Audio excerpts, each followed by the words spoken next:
encore un outil dont nous n'avons pas parlé. Le dojo, qui, tel qu'Itsu Tsuda le propose en Europe, n'est plus seulement le lieu où l'on pratique la voix, mais aussi un lieu d'expérimentation collective de l'autonomie et de rapports sans domination.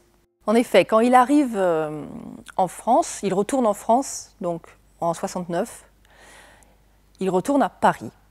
Donc on est bien plus tard, il a presque 60 ans, et il revient après donc, un long parcours intellectuel, parti de Corée, Shanghai, Paris, Tokyo, ensuite 20 ans de Seitai, 10 ans d'aïkido, le no, il a découvert de tout ça, de tout ce dont on a parlé.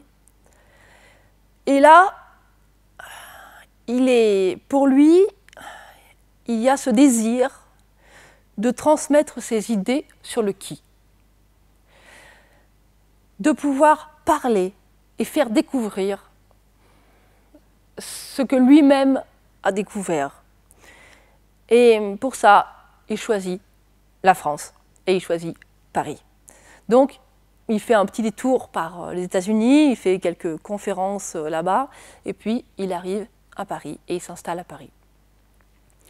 Là, c'est un petit peu quand même un saut vers l'inconnu. Il a abandonné son emploi salarié à Air France comme interprète. Il retourne voilà, dans une ville qui, certes, il connaît, mais bien des années après. Et il accepte tout cet aspect inconnu, déstabilisant, après de 60 ans. Il vit dans une toute petite chambre de bonne, dans le quartier de Gare du Nord, qui est un mauvais quartier à l'époque. Donc il y a vraiment une sorte de... quelque part, se jette dans quelque chose d'assez inconnu. Et là, il commence à écrire. Il écrit directement en français. Et il va écrire son premier livre qui s'appelle Le non-faire. Donc, pour dire à quel point c'est vraiment la base de sa philosophie. Et il va continuer à écrire. Au total, il va écrire 9 livres plus 1 édités de façon posthume. Et il va développer son enseignement, à la fois donc, de façon philosophique, à travers les livres, à travers des conférences qu'il donne, et à la fois pour les pratiques, il veut un dojo. Il ne veut pas d'un club, il ne veut pas d'un gymnase, il veut un dojo. Alors dojo, c'est une notion à la fois évidemment japonaise, il y a des dojos de kyudo, des dojos de toutes sortes d'arts, mais c'est vrai qu'il prend l'aspect dojo d'un lieu réservé à ces pratiques, réservé à la pratique de l'aïkido et de Katsugen-Hondo, et réservé aux pratiques dans cette orientation-là, dans une orientation de recherche, de découverte du non-faire. Et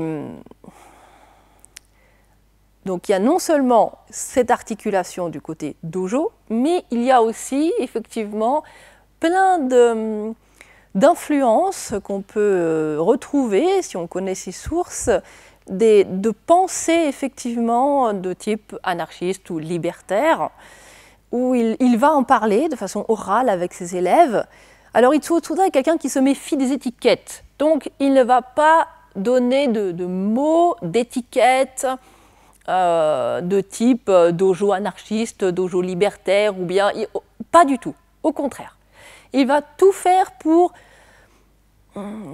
pas brouiller les pistes, mais en tout cas, ne pas rentrer dans des catégories. Il sait que l'Occident a tendance à tout catégoriser, et une fois que c'est bien rangé, on l'oublie. Donc, pour lui, c'est simplement un dojo. Mais à travers la façon dont il l'organise, à travers ses sources d'inspiration, il y a effectivement cette idée d'autogestion, de gens qui se gèrent eux-mêmes, qui travaillent ensemble pour que le dojo existe. Lui-même n'est pas le patron du dojo, il est seulement invité par le dojo. Il ne fait pas toutes les séances de Katsugen-Hondo par exemple, il ne les conduit pas, c'est les gens eux-mêmes qui s'organisent entre eux pour les faire. Quand lui-même n'est pas là et part en stage, ce sont les pratiquants qui s'organisent entre eux pour faire les séances d'aïkido. Ce sont eux qui prennent les décisions, donc il y a cet aspect où c'est le groupe de personnes, c'est leur propre volonté qui va dans une direction. Après, dans mon parcours, il y a aussi les dojos qu'ont créé mon père, Régis Soavi. Pour lui, il y avait, justement, avec cette rencontre avec Itsuo Tsuda, il y avait cette façon de rendre concret des idées. Et une de ces idées, effectivement, c'est le fait de se prendre en charge en tant que groupe et de créer des lieux sans attendre d'avoir l'argent, des subventions, des soutiens. Donc, mon père a créé des dojos à partir de rien, avec 0 argent, ou tellement peu qu'on est proche du 0. Les premiers dojos, il y allait récupérer les matériaux. Ils n'avaient même pas forcément l'argent de les prendre. Donc c'est vraiment cette idée, on fait avec ce qu'on a ici et maintenant. Et on s'organise, on se débrouille. C'est une autre façon d'agir là aussi. Et quelque part, il a effectivement vraiment porté cette façon de faire pour dire, nous sommes capables de faire ça. Nous sommes capables de le faire quoi qu'il arrive. Ce n'est pas une question d'argent. Mon père avait fait ce parcours de justement dire que sa vie ne serait pas une question d'argent. Donc d'un côté, nous avons toujours, en tant que famille, d'ailleurs en tant que dojo aussi, été relativement pauvres, à toujours se demander, bon, est-ce qu'on peut faire ça, est-ce qu'on peut faire ci, etc.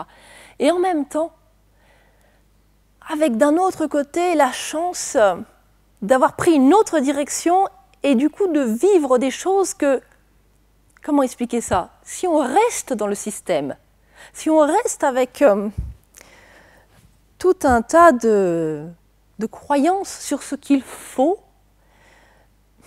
ces choses sont impossibles. Avoir le temps de vivre avec ses enfants, avoir la possibilité de ne pas les mettre à l'école. Beaucoup de gens disent, mais ça demande beaucoup d'argent. Ben, ça demande beaucoup d'argent ou pas du tout d'argent. Ça dépend comment on le vit.